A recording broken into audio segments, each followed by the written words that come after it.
It is noted that 3.5 million children have been involved in neglect and abuse cases in the U.S.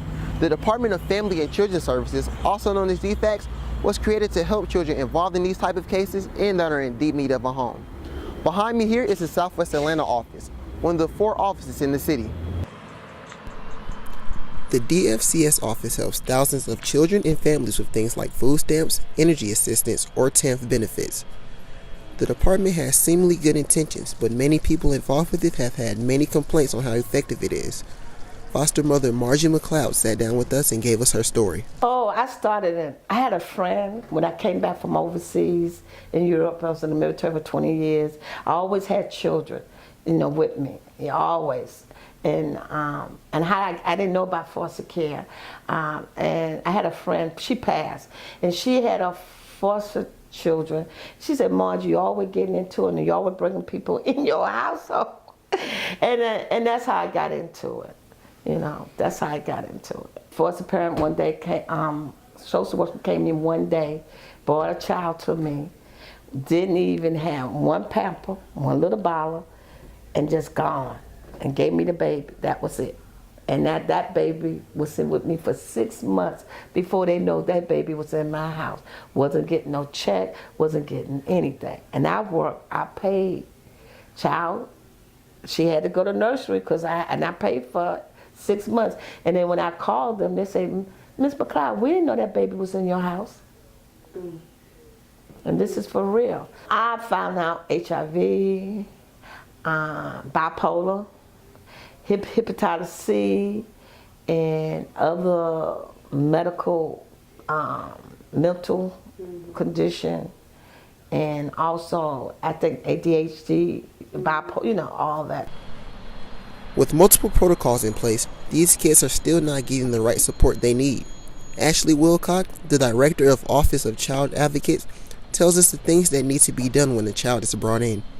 I will say this, every time a child comes into foster care, DFCS policy is very clear that that child is to have an appointment with a pediatrician and with any specialty doctors or specialists that they are aware of they need to go to.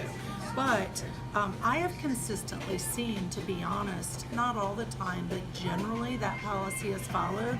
And one of the first things that's scheduled for a child when they come into care is to go to a doctor. Because keep in mind, it may be the first doctor's appointment they've gone to in years. There are a lot of system challenges, right? And there are a lot of individual cases where things may not have occurred in the time frame that they should have, or things weren't provided, or services weren't provided. That happens. I mean, it's just the reality of, we've got, almost 14,000 children in foster care, and that number has increased over the last couple of years pretty drastically and continues to rise. So you have still, I think, 30+% turnover. And so when you have all those statistics come together, you are necessarily going to see failures in individual cases. And so I would also suggest that it's not just the responsibility of DFCS and as an oversight agency of OCA, but also it's really important that foster parents raise the bar and make certain that the kids in their home are getting all of those appointments and all the medical needs are being met. Okay, so as kids get older in foster care, there are a number of different things that should occur.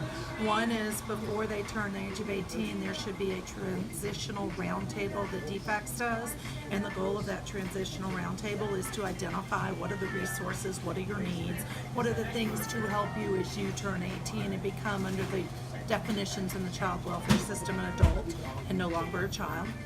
They should have ILP services, the independent living program, and that is to provide things like, how do you have a budget? What do you do to open a bank account? How do you save money? What are resources? How do you find a job? How do you fill out an application if you need to get Medicaid or insurance benefits? How do you even do? No, nobody knows that. No kid knows how to do that. Even in a two-parent home where they've never been removed from that home, a lot of kids don't come out of the home knowing how to do that. They ask a parent or a caregiver. And so the goal is to provide them a skill set so they know even where to start. With all the negativity surrounding DFCS, there are a line of positive stories that need to be told. Latia Terry shares with us the time DFCS helped her get her children back. And she was really helpful. She came right in she looked around. She was like, well, you know, I've interviewed the doctors and teachers, and my son is 7 years old.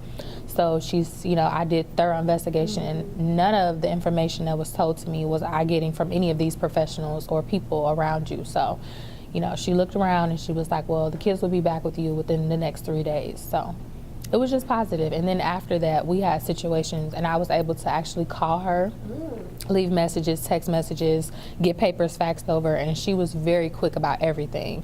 Like, it would always be within 24 hours she would get back to me, or sometimes she would answer right away and say, I'll call you right back, I'm on a case right now.